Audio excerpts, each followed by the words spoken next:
Saludos mis queridos amigos y apreciados hermanos seguidores de la verdad del cuarto ángel de Apocalipsis 18. Para mí es un placer una vez más estar al frente de ustedes para hablarles lo más importante, que es la palabra de Dios. En esta ocasión vamos a presentar una tipología de David, tipo de Cristo, y Cristo, tipo de David. O sea, aquí vamos a ver reflejada la experiencia de David en Cristo y la experiencia de Cristo reflejada en David. Y para comenzar, vamos a comenzar presentando lo que presenta el libro de Salmos, capítulo 89, verso 20 y 21. Vamos a leer también el verso 27. En esta tipología, en este primer punto de esta tipología, vamos a encontrar a David como primogénito entre todos los reyes. Esta tipología que vamos a presentar de David tipo de Cristo y Cristo tipo de David es en el contexto como rey y rey soberano.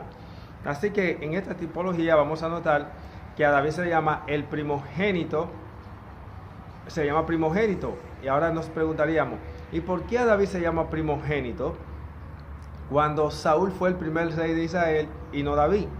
Y entre sus propios hermanos, David era el más pequeño.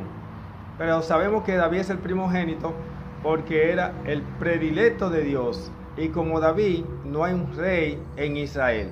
Dice la palabra de Dios lo siguiente, Salmos capítulo 89 versos 20 y 21 expresa lo siguiente: he encontrado a David mi siervo, lo he ungido con mi oleo santo, mi mano lo han auxiliado, y también mi brazo es su fortaleza.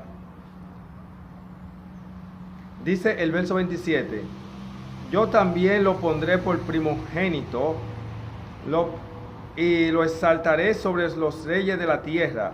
Le conservaré mi misericordia para siempre y mi pacto le será confirmado. Su descendencia estableceré para siempre y su trono como los días de los cielos.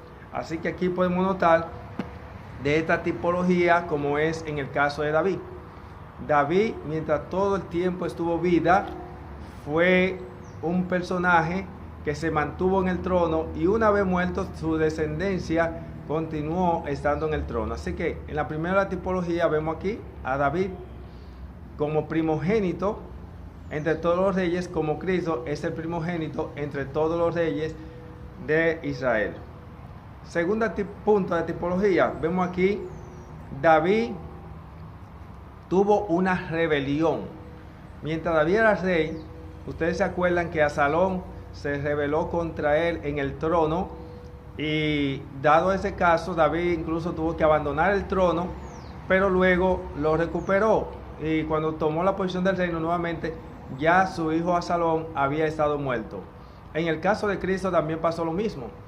Cristo, siendo rey, tuvo una rebelión, el cual vino Lucifer, que es un tipo de Absalón, como Absalón un tipo de Lucifer, y también se rebeló contra nuestro Señor Jesucristo, la cual Cristo tuvo que abandonar su trono, porque dejó su trono de gloria para venir a esta tierra, y una vez vencido, ya que el cual ha quedado derrotado, ahora Cristo nuevamente toma su trono. Otro punto de tipología, David estuvo sentado a la diestra del rey. ¿Se acuerdan que cada vez que a Saúl se le montaba ese espíritu de destrucción cuando no se sometían a su orden? Allí vemos que David fue puesto sentado a la diestra del rey, para cada vez que no se sometían a la orden del rey y se metía ese espíritu de destrucción, entonces David tocaba allí el arpa para que así entonces se calmara su espíritu, y así entonces no se diera tal obra de destrucción, para calmar su espíritu. También el caso de Cristo, como lo presenta el libro de Salmos 110:1, dijo el Señor a mi Señor, siéntate a mi diestra. Este es un salmo que se aplica tanto a David como a Cristo. Cristo por igual está sentado a la diestra del Padre. Allí sabemos que nuestro Señor, el cielo no quiere saber absolutamente nada con lo que es el pecado. El pecado es horrible en el cielo. Eso es aquí en este mundo que se llama el pecado, y aún en las mismas iglesias se está amando el pecado. El mundo y la iglesia son una misma cosa ya hoy con el pecado. Por eso dice la sierva de Dios que la línea de separación entre el mundo y la iglesia es casi imperceptible. Y allí, como Cristo sentado a la diestra del Padre, está intercediendo porque cada vez que sus hijos están pecando, el 10 vemos a nuestro Señor Jesucristo: Padre, Padre, mi sangre, presentando su mano, su sacrificio, intercediendo para que así el Padre no se revele esa obra de destrucción contra aquellos que están pecando. Hay personas que creen que el Padre ama el pecado, y se están jugando con el pecado dentro de la iglesia. Por eso vemos que allí el Hijo está intercediendo ante el Padre: Padre, perdónalo, porque ellos no saben que aquí en el santuario no se está intercediendo por pecado consciente y deliberado. Hoy en día hay ministros que han estado enseñando y confrontando, donde se les hemos estado enseñando que en el santuario solamente se está intercediendo por los pecados no de muerte, que nos habla el libro de 1 Juan 5, 16, 17. ¿Qué es el pecado no de muerte? Es el pecado que se comete por ignorancia, por error, equivocación. Si usted se va al Antiguo Testamento, en el Antiguo Testamento el único pecado por el cual se intercedía era por el pecado no de muerte. Por lo tanto, los pecados que están cometiendo consciente y deliberado esos miembros de iglesia, y muchos que son unos corruptos que no aman la verdad ni le interesa la verdad para nada, sino que simplemente ha sido introducido por el diablo como cizaña para obstruir la obra de Dios, el Señor simplemente lo que está es tolerando a esos miembros de iglesia que le están cometiendo pecado consciente y deliberado hasta que le llegue el conocimiento de la verdad. Y ya a usted le ha llegado el conocimiento de la verdad por medio de ese canal, La Verdad del Cuarto Ángel. Así que allí nuestro Señor Jesucristo está sentado a la diestra del Padre para interceder cada vez que ve todas esas cosas horribles que se están haciendo. Y permítame decirle que es hora de que nosotros nos pongamos en eso, porque ya llegará la hora en que el Hijo ya dejará de interceder ante el Padre, se levantará, porque ya el Hijo no tendrá más excusa ante el Padre, porque ya ellos conocen la verdad y continúan pecando. Así que por lo tanto al Hijo no le quedará de otra que entonces salir, y entonces vendrán a manifestarse los juicios de la ira de Dios. Así que en conclusión, así como David estuvo sentado a la diestra del rey para calmar la ira del rey, esa ira de destrucción cuando no se cumplía su orden, también Cristo se ha sentado a la diestra del Padre, calmando allí al Padre para que no presente su obra de destrucción ante aquellos que se están jugando con el pecado y están despreciando su palabra. No te olvides que la ley de Dios no perdona ningún tipo de pecado. Recuérdate que por el pecado de muerte, que es el pecado del individuo ante su conversión, por ese paga Cristo. Por los pecados del justo después de su conversión, que es el pecado no de muerte, que es por el pecado por ignorancia, por ese paga Satanás. Y por los pecados que está cometiendo consciente y deliberado, por ese paga el individuo. Así que por lo tanto, mi hermano, si Cristo se paró del lugar santísimo y tú no lograste alcanzar el perdón, y una vez perdonado, justificado, no puede volver hacia atrás, porque el hombre es justificado una sola vez y para siempre. Luego hablaremos más con relación a este punto. Otra tipología que podríamos presentar de David tipo de Cristo y Cristo tipo de David es la siguiente. David perdió 3 seres queridos íntimos. Sabemos que allí vemos que David perdió a Absalón, su hijo querido, que era de su círculo íntimo de la familia.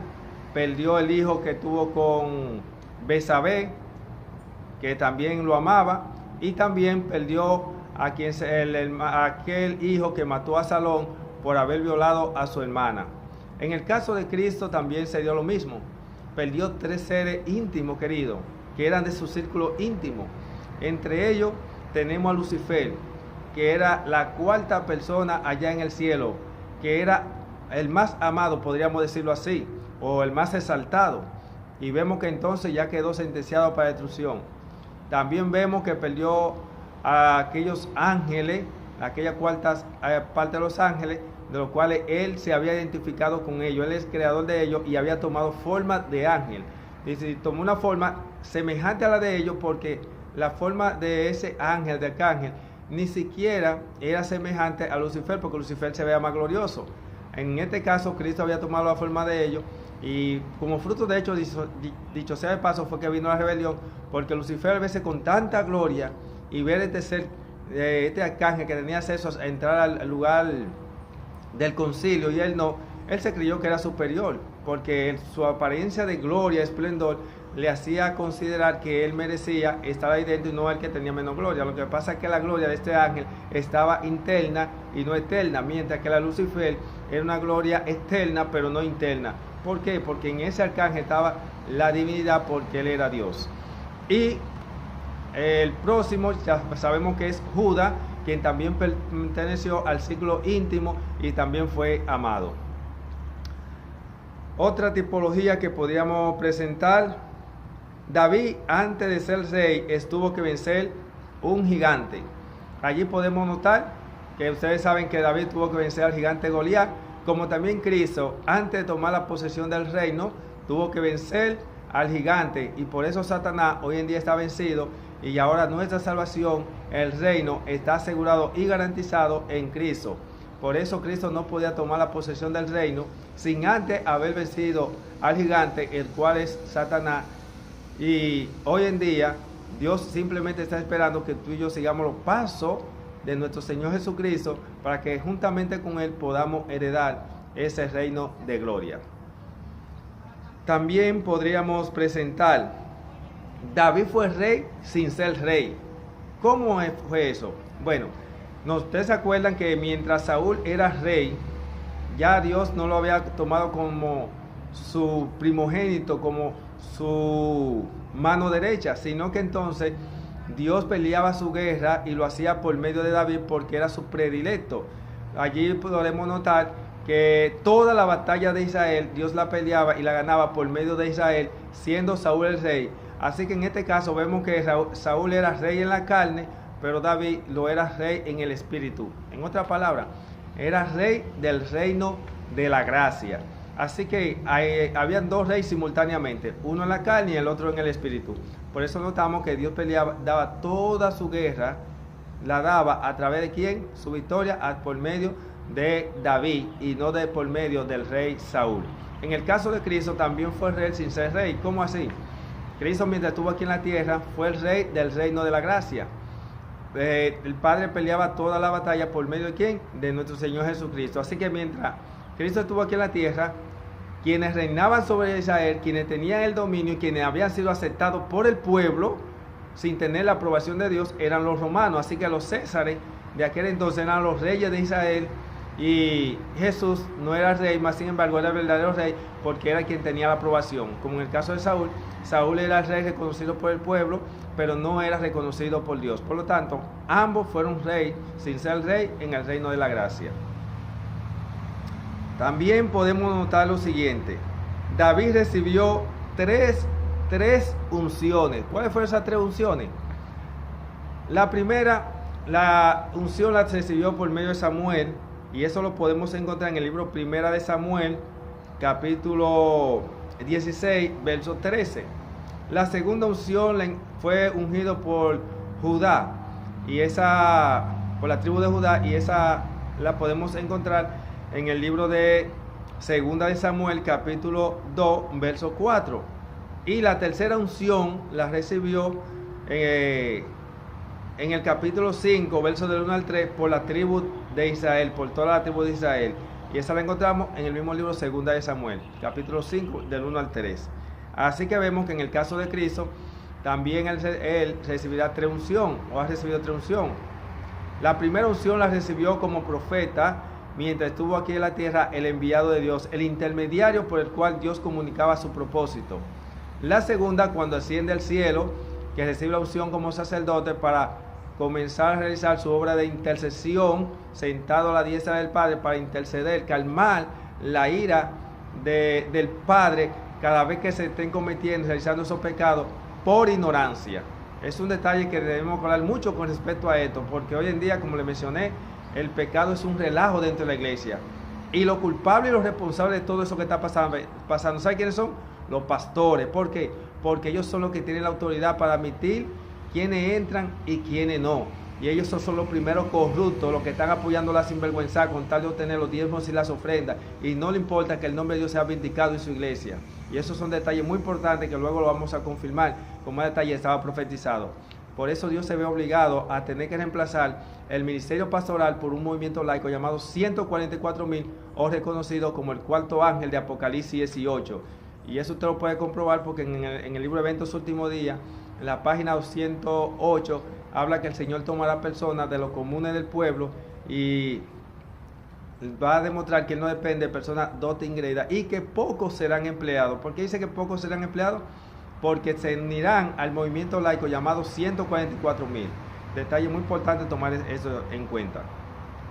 Muy bien, en otro caso, ya sabemos, lo conocemos los 3 casos en que fue ungido, y la otra cuando venga a tomar la posesión del reino como rey de toda la tierra. Entonces que sea que se quite, se separe su lugar santísimo y se tome y se ponga su vestidura de rey y se quite al sacerdote. Muy bien, la próxima tenemos: David fue traicionado por su amigo íntimo. En el libro de Salmos, capítulo 41:9, allí podemos encontrar donde David dice, diciendo: porque mi amigo en quien yo confiaba alzó contra mí el calcañar. Este Salmos, por lo general se ha interpretado que está hablando de Cristo, y realmente tiene un doble cumplimiento, porque David, cuando estaba hablando, no está hablando realmente de Cristo, sino está hablando de su experiencia personal con respecto a lo que era Ahitofel. En el libro Primera de Crónica, capítulo 27, verso 33, allí podemos encontrar que se presenta que Ahitofel era consejero del rey.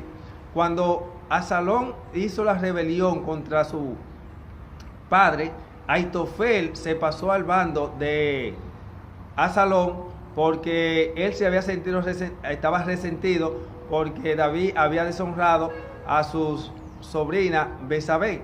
Así que entonces, allí en el libro 2 de Samuel, capítulo 17, versos 4 y 5 y verso 23, podemos tener esa experiencia donde Ahitofel, el consejero del rey, se había rebelado contra el rey. En este caso incluso terminó de la misma manera que terminó Judá, que este hombre terminó ahorcándose cuando vio que sus propósitos no fueron llevados a cabo como él consideraba. Entonces, luego, esa experiencia se repite en Cristo como tipo de David, porque vemos que también Judá traicionó al maestro. No solamente le traicionó, sino que entonces, al ver que su propósito no se cumplió, terminó ahorcándose, igual que Ahitofel. Así que cuando usted lee el Salmo 41:9, que dice: mi amigo en que yo confiaba alzó contra mí el calcañar, esa experiencia, ese texto habla tanto de David como de Cristo, porque en este caso la experiencia de David es la experiencia de Cristo, y la experiencia de Cristo la experiencia de David. También tenemos que David no perdió una batalla, como en el caso de Cristo, él no ha perdido ni una batalla. Tenemos también que David fue escudero del rey. ¿Se acuerdan que en el libro nosotros podemos notar que eso lo podemos encontrar cuando el rey Saúl le dice a David: ven, te pido para que te quedes conmigo? Y entonces dice que manda a buscar al padre para que lo ponga, y allí se queda siendo escudero del rey, para vindicar allí al rey. También en este caso, Cristo se convirtió en el escudero del Padre, porque Él fue quien vino a representar al Padre, y por eso Jesús dijo: el que me ha visto a mí, ha visto al Padre. Es un detalle que debemos tomarlo. Esa parte la podemos encontrar en el libro 1 de Samuel, capítulo 16, verso 21, donde David se convirtió en escudero del rey. También vemos que en el caso de Cristo, como escudo del Padre, vemos en el capítulo 17 del libro de San Juan, un texto que no se puede pasar por alto. Jesús dijo en una ocasión, San Juan capítulo 17, verso 4, dice allí, vamos a leer al verso hasta el 6: yo te glorifiqué en la tierra, la obra que me encomendaste que hiciera, la he terminado. Ahora pues, Padre mío, glorifícame junto a ti con la gloria que tenía a tu lado desde antes de que existiera el mundo. Tu nombre he manifestado a los hombres que del mundo me diste. Tuyos eran y me lo diste, y han guardado tu palabra. Es importante resaltar que en este versículo, cuando Jesús dice: yo te he glorificado en la tierra, la obra que me encomendaste que hiciera, la he terminado, que cuando Jesús expresó esta palabra, Jesús ni siquiera había ido a la cruz. Cuando usted va al capítulo 19 del mismo libro, versos 1 y 2, se van a dar cuenta que dice allí en ese relato que, y levantándose con su discípulo después de esta cosa, dice allí, Habiendo dicho Jesús esta cosa, salió con su discípulo al otro lado del torrente de Cedrón, donde había un huerto, la cual entró él con su discípulo. También Judas el traidor sabía de aquel lugar, porque en muchas ocasiones Jesús se había reunido en ese lugar con sus discípulos. Así que resaltamos lo siguiente.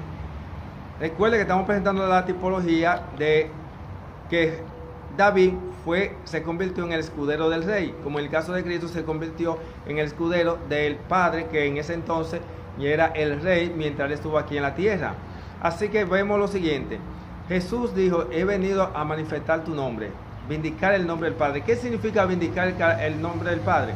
Demostrar que sí se puede guardar su ley, demostrar que se puede vivir sin pecado. Por eso es que entonces vemos que la obra de Cristo aquí en la tierra tenía dos fases, dos partes. ¿Cuál era? La primera era vindicar el carácter del Padre, demostrar que sí se podía vivir sin pecado. Y la segunda, que tenía que ver con que se iba a hacer pecado por el hombre. Así que cuando vemos a Cristo hacer su entrada triunfal, era esa entrada triunfal, algo debió haberse celebrado. ¿Qué celebraba Cristo haciendo su entrada triunfal? Su entrada triunfal era porque había demostrado que sí se podía vivir sin pecado. Y luego entonces realizó la segunda parte que ya acabé de mencionar, de hacerse pecado por el hombre. Detalle importante. Dicho sea de paso, por eso podemos notar que en esta parte nosotros también tenemos que vindicar el carácter del Padre. Y no hay forma de vindicarle el carácter del Padre que no sea demostrando que sí se puede guardar la ley de Dios, que podemos vivir sin pecar, sin estar practicando el pecado. Porque todo el que ha sido convertido realmente es participante de la naturaleza divina, y la vieja naturaleza queda muerta o sometida. Pero eso ocurre cuando el hombre realmente ha sido convertida y ha sido justificado por la sangre de Cristo Jesús. Y no sabiendo muchas personas que no puede volver hacia atrás, porque si lo hace, no hay más sacrificio por sus pecados, porque el hombre es justificado una sola vez y para siempre. Es otro punto que vamos a hablar más luego. Recuerde, no deje de anotarse en nuestro canal de YouTube, la verdad del cuarto ángel, porque tenemos muchas cosas que presentarle, y si no se nota, se lo vas a perder. Otro detalle importante con respecto a la tipología de David. David tomó la posesión del reino después que sus enemigos estaban debajo de la planta de su pie. ¿Se acuerdan que ya Saúl y sus hombres estaban muertos? También en este caso Cristo tomará la posesión del reino cuando todos sus enemigos estén bajo la planta de su pie. Detalle importante. David echó un lamento sobre Jerusalén, y esto lo podemos encontrar en el libro 2 de Samuel, capítulo 1, verso 17 hasta el 27. En el lamento de David quiero resaltar un punto importante. Allí nosotros notamos que David en su lamento decía cómo ha perecido la gloria de Israel. Esa gloria de Israel a la cual David hacía alusión tenía dos connotaciones, porque la gloria de Israel para Israel era Saúl, y había perecido porque ya había sido destruido él juntamente con los suyos. También tenía la connotación: ha perecido la gloria de Israel porque ellos habían desechado a Dios y ahora se habían quedado sin pito y sin flauta, porque ni tenían a Dios a su favor, porque estaban en su pecado y no querían reconocerlo como rey, y ahora habían perdido al rey Saúl también. En el caso de Cristo también aparece que en el libro de San Mateo, capítulo 23, versos 37 al 39, allí podemos notar también que David echó un lamento sobre Jerusalén y expresaba: Jerusalén, Jerusalén, tú que desprecias a los profetas, cuántas veces quise reunirte como la gallina reúne su polluelo debajo de sus alas, mas no quisiste. He aquí vuestra casa he dejada desierta. Y salió para nunca más volver. Así que en este caso vemos que esa historia se repitió. El lamento de David sobre Jerusalén y el lamento de Cristo también sobre Jerusalén en su partida.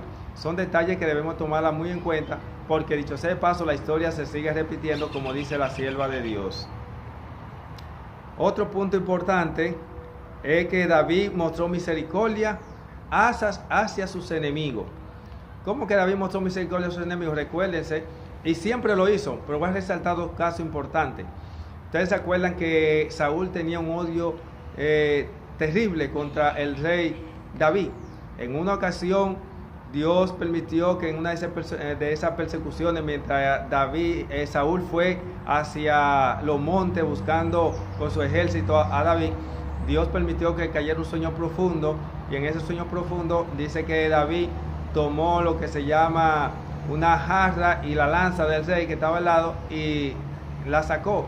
Luego despertó allí a Saúl y a sus hombres, al general, y le dio allí a conocer que él estaba en su poder, que si hubiese querido le quita la vida. Estoy parafraseando, ¿verdad? Claro está.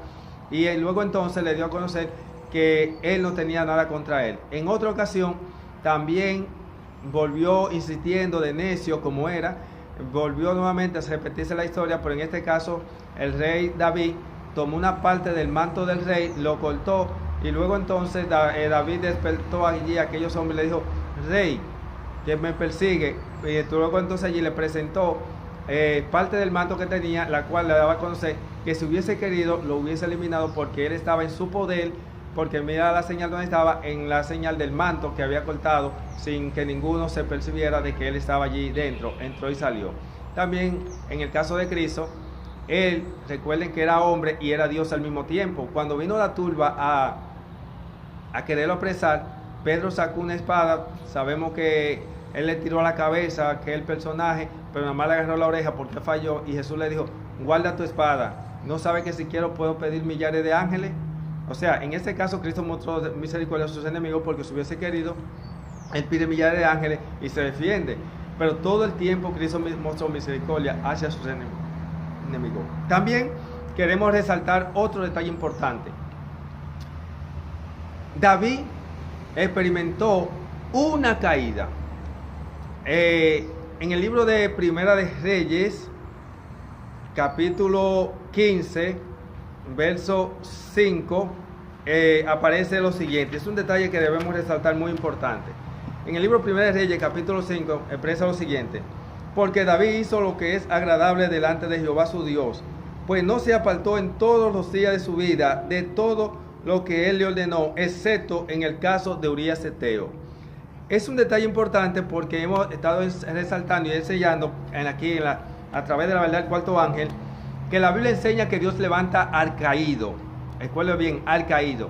Toda aquella persona que estuvieron en la iglesia y recibieron el bautismo del agua y no recibieron el bautismo del Espíritu, y se apartaron de Dios y se fueron hacia el mundo, con dificultad el Señor le concederá una oportunidad.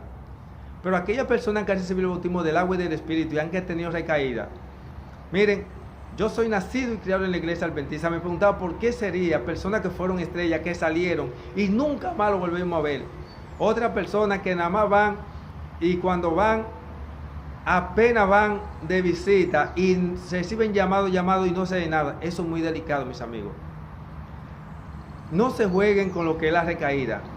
La Biblia dice: dile al justo que no peque, porque si peca morirá. Es un texto que vamos a analizar más luego.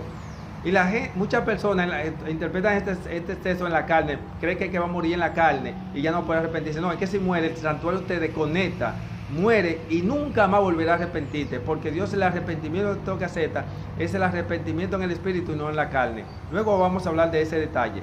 No te juegues con lo que es eso.